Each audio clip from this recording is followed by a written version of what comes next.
All right, Josh. So first startup went well. You've got what, 1 day until you head to New Mexico? I mean, yes. what? I think we had like 24 hours left.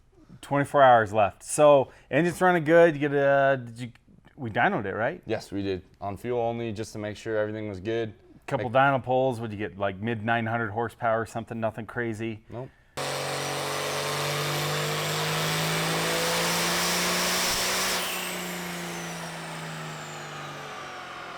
No failures. Engine's holding in there solid, and so now it's time to prepare for the race in Mexico. Yes.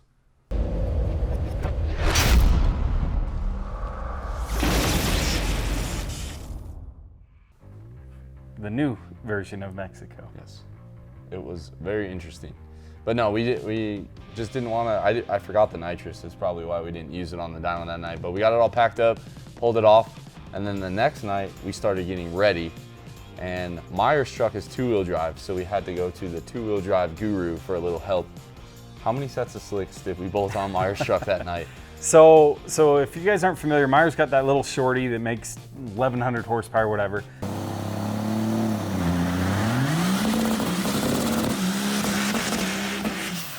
And they're going to a no prep race in New Mexico. Correct. That is on a closed course with asphalt. It's not like a concrete track or anything. And at that street race, they are allowing the two-wheel drive guys to prep with PJ1 track bite. Well, we just so happen to have a few jugs of it up in my office. I don't know what for, but I have some PJ1. So Myer's out there doing street hits, and I'm like, let's put some PJ1 down. So we put some PJ1 down, and it's hooking a little bit better, and I'm like, we got to lower the tires more. And didn't he started turning the tires on the beads. Yes, he did, yeah. Because he needed, with those big slicks, you need to get the air down, and he got down to what, 12 PSI, and he started turning. I was just like, hold up. I was like, let me open up the arsenal here. So we went up in the EOD, as we call it, the Empire of Dirt, and we found some slicks. And how many sets did we bolt on there?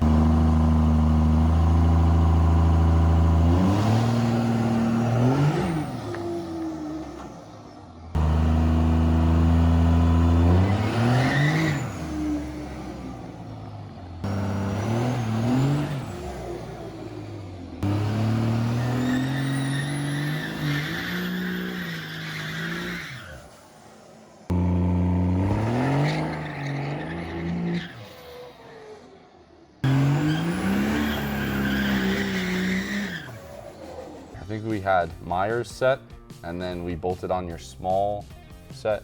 And we had to put spacers on, right, for those? And so then we put spacers on for the little 29.5s, which the Junker did really well. That was my first 10-second pass was on those. And then we went to and they didn't hook as good as the ones Myer had. No, and then we went to your, I don't even know what size those are, but the ones. I think they're 33 1450s. And those worked well, but they're also screwed, which helps too. Would let us air them down. So we aired them down to, what did we get down? 8 PSI. Put the VH1 or the track bite down, did a good burnout in it, and left hard.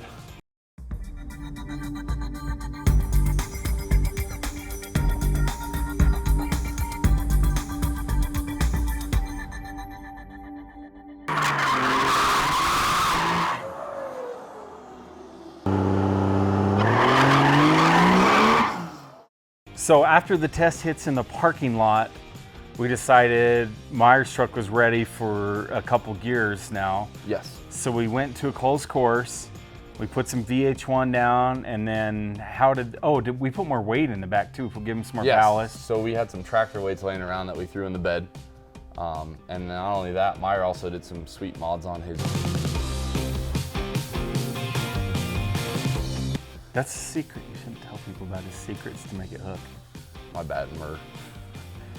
Maybe the video guy will cut it out. Do you think the video guy will cut it out? Probably not. Maybe he'll cover it up with some flowery music that everybody hates. Yeah, there you go. So we went over to this closed course. We did it, and then you know what? We should bring Myer in to tell the rest of the story because, like I said, you're getting bored listening to me. So let's bring Myer in. All right, Myer. So we're in the industrial park. Yep. You're Now- doing test rips. How did it feel? So first of all, I want to point out at this point we hadn't put the tractor weights in yet, so we were just kind of bogging and pretty light on the rear in a two-wheel drive. They felt good, like the truck took it. Obviously, I've never been able to put that much power to the ground before because it just spins on the shift. Well, it took it pretty well. I did happen to have, I think I left it in the low pow tune though. I forgot to change that, which is pretty common. Rookie. But yeah, it felt good. So then I think we called it a night.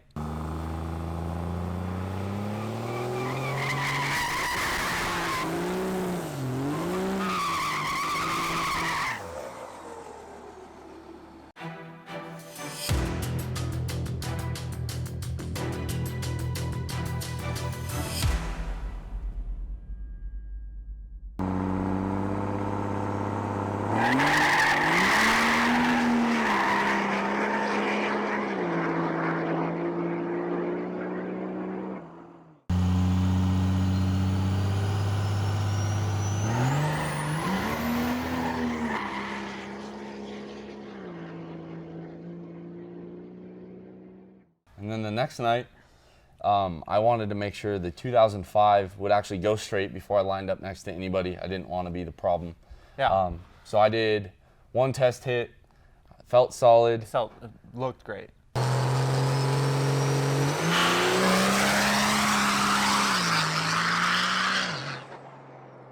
And then we didn't know where either one of us stood. So we ended up lining up next to each other Yeah. on a true flashlight drop. Yep, on a true flashlight drop. That's another thing I was kind of just wanting to practice too, is the flashlight drop. Now on that race, Josh, 9 times out of 10 will win. The only time I'll get him is if he somehow screws up something. But that closed course was very, like the asphalt was horrible. So I didn't do like anything for a burnout because I didn't want to chew up the boss's tires. He was like, hey, use them tires. I don't care. Just burn them off. You got to do a good burnout. I was like, this is a horrible road. I'm not going to burn off your tires. And it ended up costing me a decent launch. Like, it just sat there and spun the whole time.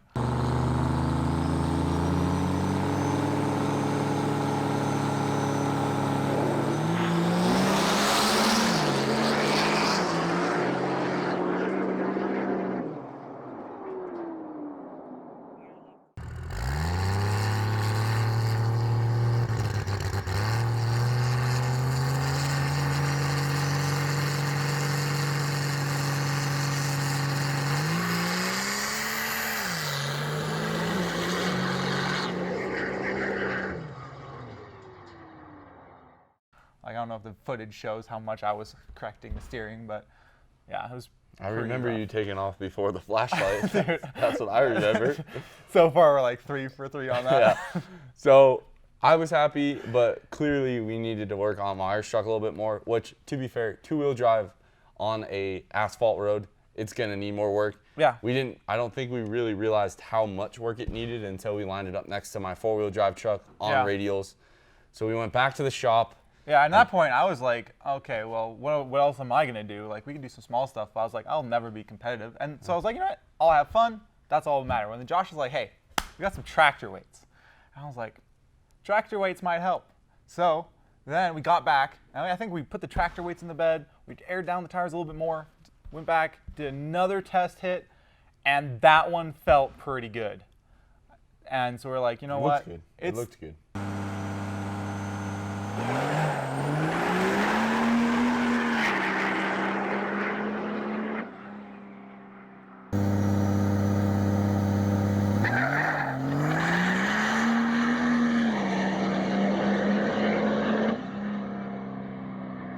It was like 2 a.m. at that point. We were leaving the next day. We're like, we're gonna call that good. Like, even if I didn't do well, I was like, you know what, we're gonna have a good time. And that's, I mean, the reason why I push so hard is there's nothing like driving 10 hours to know that you're not gonna do well. So we just wanted to make sure you had the best setup that we could get. Yeah, and no regrets. I was a lot happier with how your truck left. I honestly did think you have a very good chance when we left for New Mexico. Yeah, and I think the truck still had a good chance. Yeah, because you just, when you drive something every day, you get used to it.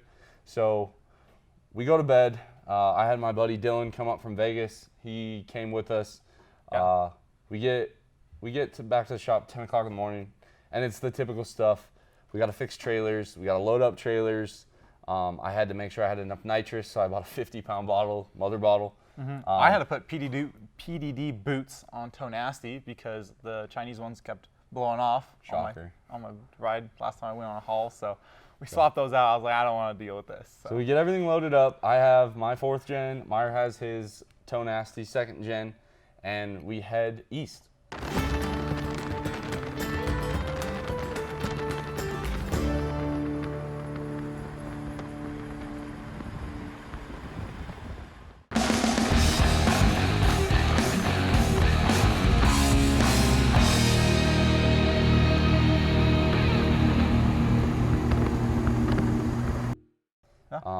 We're going, everything, I mean, the drive out there was pretty easy. Yeah, the roads were pretty tragic. Yeah, the roads were. like, those were so rough. Pretty sure we got air there. Yeah, we went through a couple of towns that I really just wanted to know how I could help.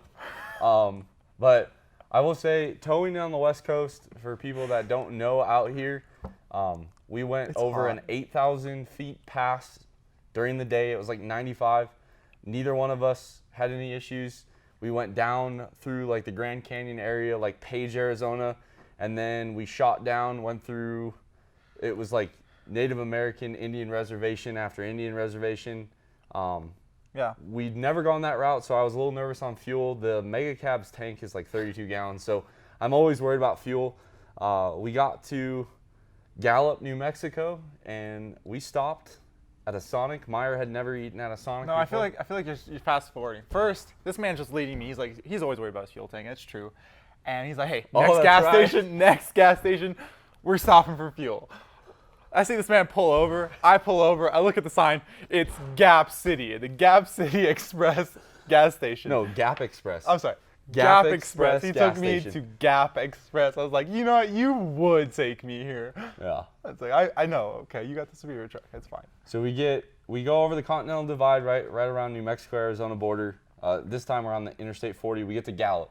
Myer's never been to Sonic. Yeah. So it's really hard when you have 2 trucks and 2 trailers trying to find places, especially New Mexico's under like some crazy quarantine laws where it's like you have to wear a mask. Like people are wearing them when they drive. Like I feel bad for these people.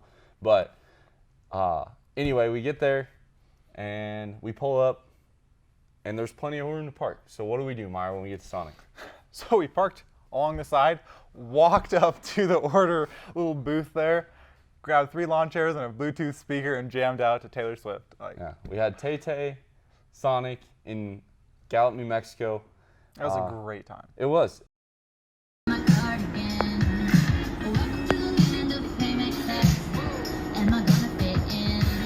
So then we packed up there. We headed to, we ended up going to Moriarty, New Mexico, which is a little bit east of Albuquerque, about 30 miles east.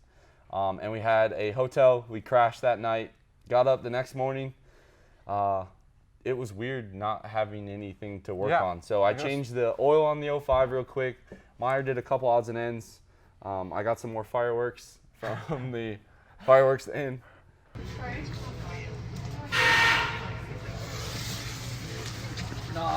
Guys! There! And we had a good meal. And then we headed out to the meetup spot, which was a truck stop. We had Shad, Eric, and Colby all drove out that day and met us there. And then we met at a church parking lot. It was where we parked our cars. I don't know what church this was, but that man deserves. It was pretty good. So we pulled up to this closed course testing, waited till it got dark.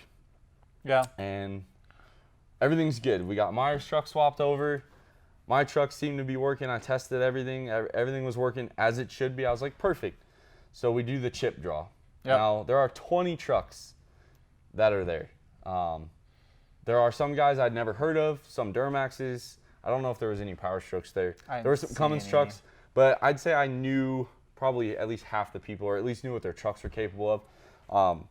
In my mind, I was worried about John Morrison, Tyler, Baker, and I was worried about Chris Patterson. Chris Patterson's got that really nasty dually, triple turboed. Tyler Baker has this like clapped out oil rig truck with a firewall you could donate blood off of. It's clean. And then John Morrison, the real reason why I was worried about him, he races all the time, and seat time is a huge advantage. So I go into the chip draw hoping I don't get any of those. I don't know if you were worried about anybody at this point. So my goal for the event was just to not go out first. Yeah. So that was my one goal. So you draw chip 1. I draw chip 1. So I draw chip 3, immediate and fail. I draw Tyler Baker. Tyler Baker's from Colorado. Him and Kyle were a team there. The only good thing I had when I drew Tyler was eventually I was going to have to race him anyway, and I knew that Tyler had the maturity and respect that if he got sideways, I knew he would let out. Even if it cost him the race, I knew he'd let out. I think he knew I would do the same. So we go up there.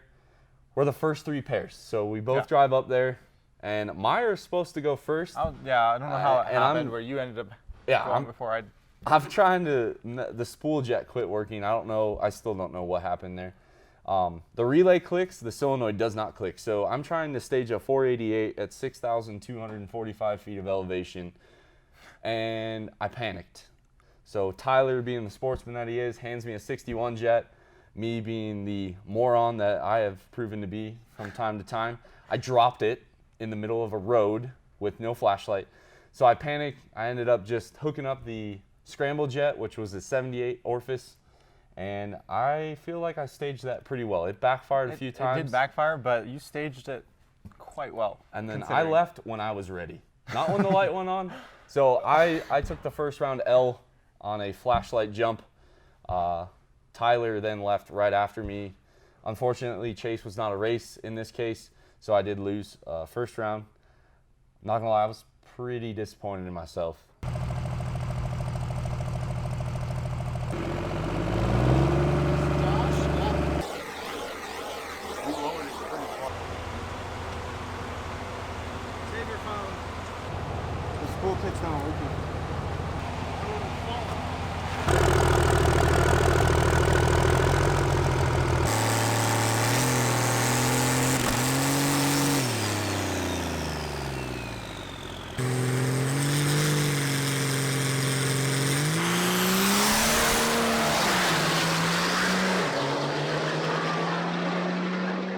So with Tyler, I knew I needed a lot. I didn't know what the street was going to take. Yeah. We aired down. That's the best part too. Is like you guys are both like, there's no data from that road. Like you're just like, I think it'll take this. Like you both were definitely pushing what you thought was safe, and you both went straight. You both Tyler like spun left pretty hard. Really? But his truck back half well. I threw a 1,500 horsepower nitrous tune and fuel tune to it, and I successfully spun 3 radials. On the rims. On the rims.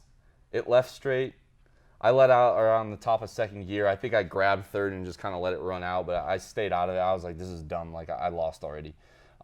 Congratulated Tyler. I went over there, made sure he was okay, because whenever you leave on the light early, like, you know, you want to make sure you didn't upset that guy. And then how did yours go, Myer? It was fantastic. So obviously not experienced drag racer. Neither was I, apparently, that day. Jeez. Well, so we line up, and I think I'm still not super familiar with what the practice is, but I was under the impression I was going to bump in, and then I was going to spool the chargers. He was going to give us the light, and I was going to go. Well, we both bump in, and I think he assumed I was already on the charger, and so he just goes green, and I was not at all boosted. Like, I was at 1,400 RPM, so I left super, super soft, and I think I was racing against Eric Lucero, and he had a little bit of death wobble too, so neither of us had a great run. Obviously, Eric left. He left way harder. He definitely won that race. He got the win on that race, yeah. Yes.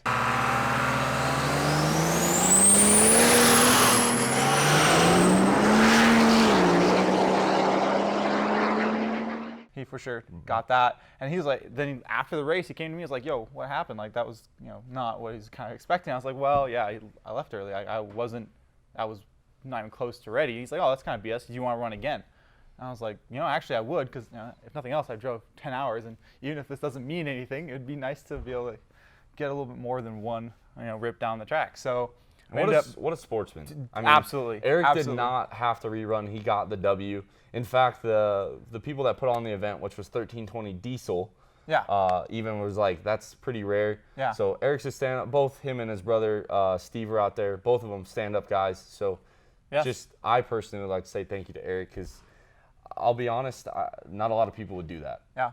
Especially against Myer's truck. Like if it hooks, it books. It's two-wheel drive. Like But it's kind Still, of I mean, whatever. he had But a P pump though. I mean, you got to take the win. He had a Garrett 55, GT55 on it though. was Anyway, saucy. so like we brought it up in the meeting. We're like, hey, can we go again? And he's like, yeah, as long as Eric's good with it. I was like, yeah, he was. That was awesome. Ran it again, lined up, and I'm gonna blame Josh for this one. Just a minute, hold up. I'm in my calm, collected state of mind that I need to be in, and then all of a sudden I get a face right here that says, "You got this, buddy." And I was like, "Oh gosh, that's not what I needed at all." Got this, bro. No, I'm kidding. But I was super jumpy. I thought we were both staged. We were not. So the moment I saw his truck move, I went in. Well, it turns out he wasn't even staged, so he just bumped that last little bit. And, well, so I was just out of here, buddy.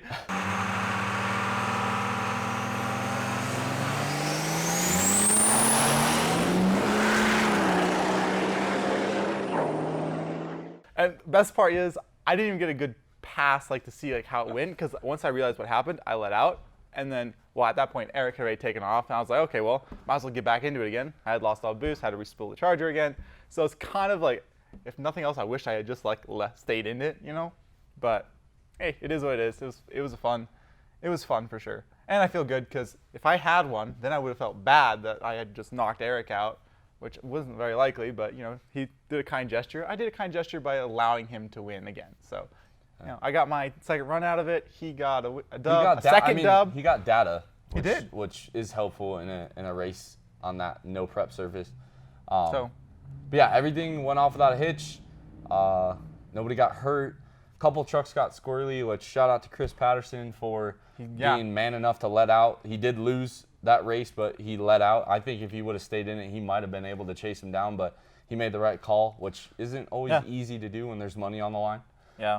Everything going on. Monopoly money, that is, because there's no gambling there. Exactly. But yeah, I think the winner, I might screw this up. I think it's Chase Ringer, or I at least know his last name's Ringer.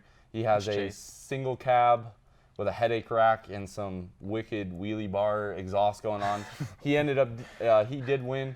He beat Tyler Baker, the guy I lost to in the finals. And everything went out without a hitch. We loaded up.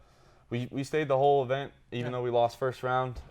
Tried to help a couple guys out, make sure they had a fair chance. And that's half the fun of it. Yeah, and then I really wanted to run a couple guys grudge raced, but it was like 2:30 in the morning. I was tired. You were bone tired. I wasn't bad, but you were super tired. I was over it. I knew I wasn't gonna race very well, so I'll meet them again. No, when I'm well rested. Now I do want to mention though, so it's my truck's a two-wheel drive truck. You can't just go by yourself, line up, and take off. Like it took a crew, and the guys here at the shop, like Eric came, Dylan from Vegas came, and Colby and Shad came, and the Eric, Colby, and Shad got there right. Like they pulled up, and I was like, hey, I pulled first. Hurry up, let's get this thing swapped over. Let's go. So we had some weed sprayers full of VHT. So we got there, and we're kind of had it somewhat planned out. You spray one tire, you spray the other tire, and Shad, you bump me in, blah, blah, blah. Well, the truck, when I did a burnout, it hops a little bit on the initial burnout, and it drifted the back end over, even though Dylan was trying to hold it over, but there's a good slope there. It's hard to hold on. So, so that was, it was an amazing launch. It was an amazing burnout.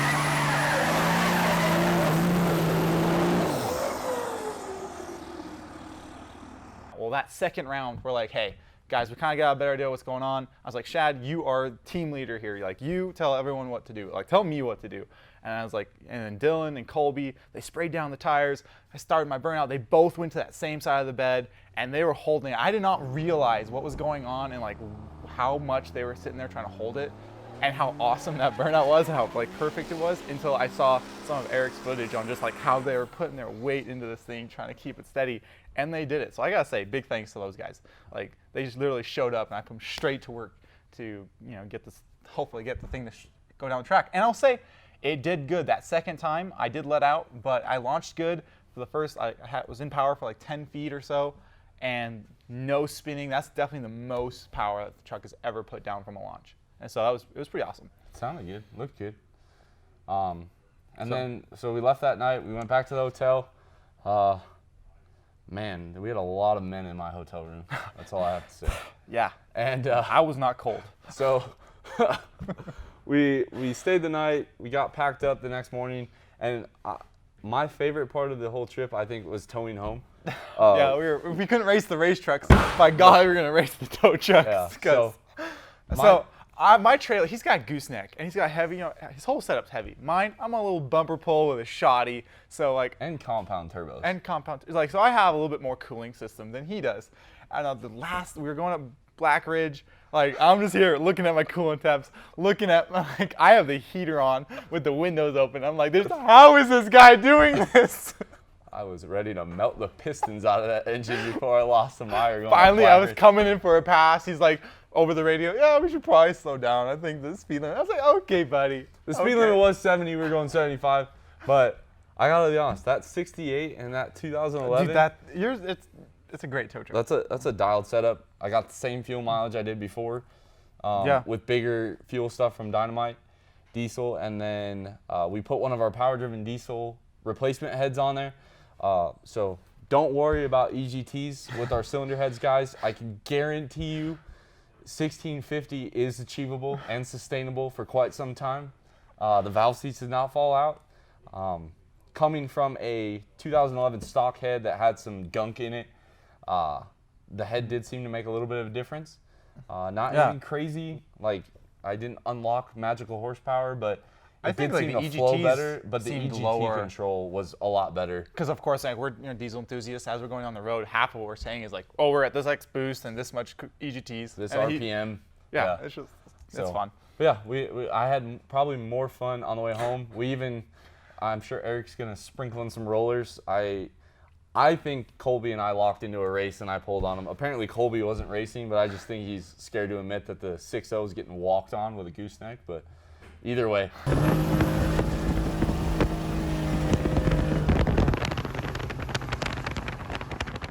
It was good, and because we had Colby, Shad, and Eric there, we got a little bit more risky with our tow trucks because we knew if something happened, we had another truck there.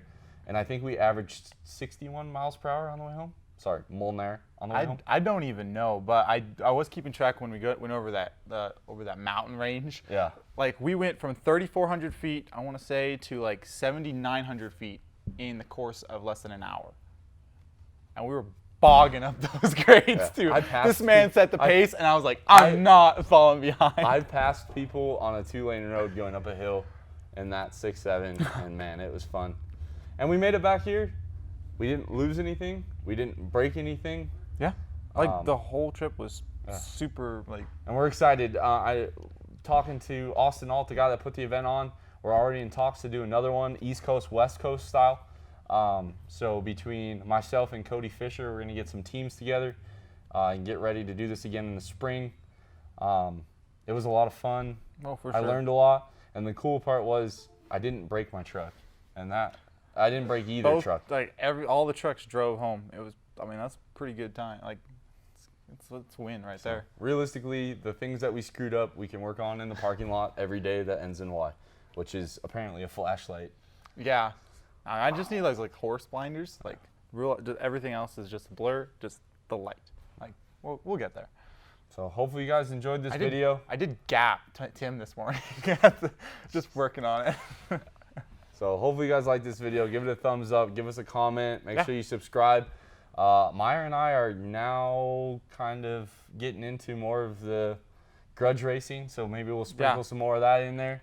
It's definitely a lot of fun. And we got some events coming up, so it's going to be exciting. We got some drag racing coming up soon, and I am going to officially end this between you and I. I want to put a gooseneck between us.